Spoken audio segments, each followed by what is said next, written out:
Ayan, mga kapangarap. Libot muna tayo, bike. Bike tayo. Tingnan natin kung ano po makikita natin dito. Yan.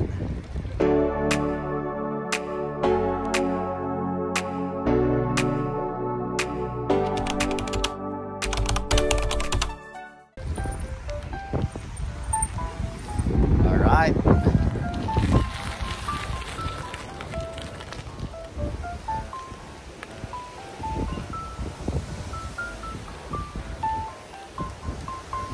Uy, lakas ng ano. Lakas ng wave ng lake. Lakas kasi ng hangin eh. Masyadong windy.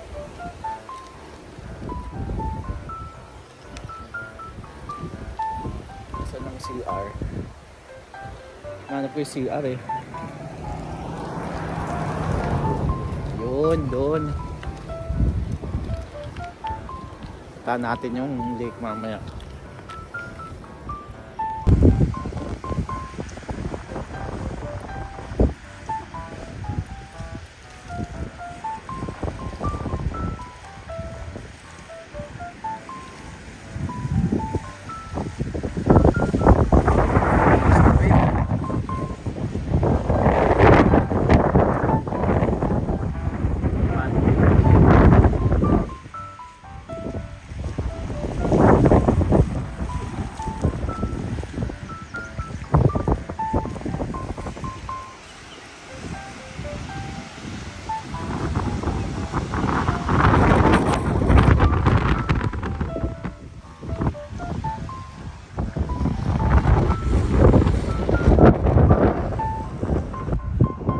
Maganda dito, yan may CR oh. Ito ang kanilang CR. So pwede ka mag shower dyan o kung anong gusto mong gawin sa loob, gawin mo na. Yan ang kanilang CR dito sa Bupalo Pound. Tapos ito ay yan, so mag hike dyan, akit dyan doon sa taas, pwede din. Actually kasi pa nga umakyat doon sa taas na nakabike.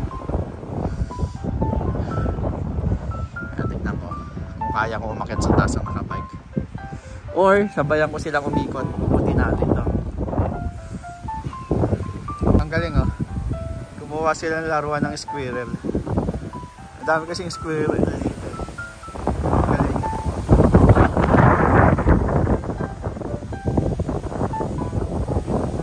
Meron din silang mga build na parang house na oh.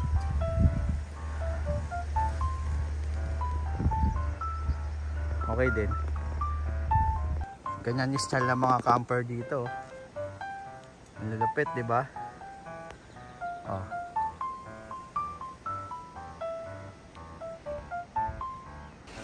So, ito yung presyo ng pool nila, Bupalo Pound Pool.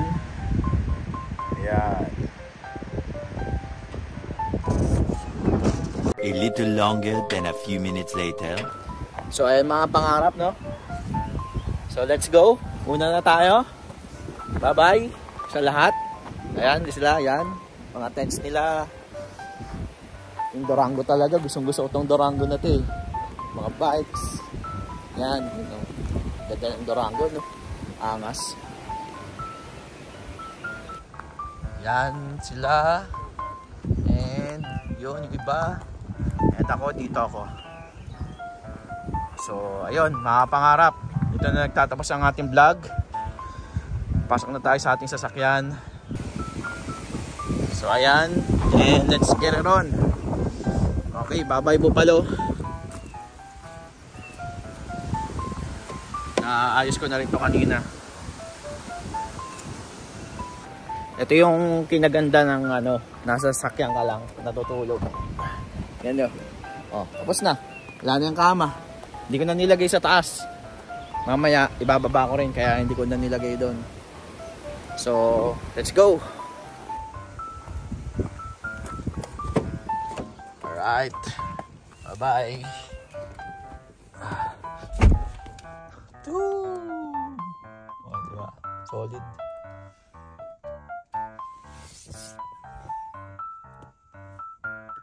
Babain natin ito mga kapangarap. Kasi, uy, itong Kung nakikita nyo to, yan, water treatment plant. Pakita ko.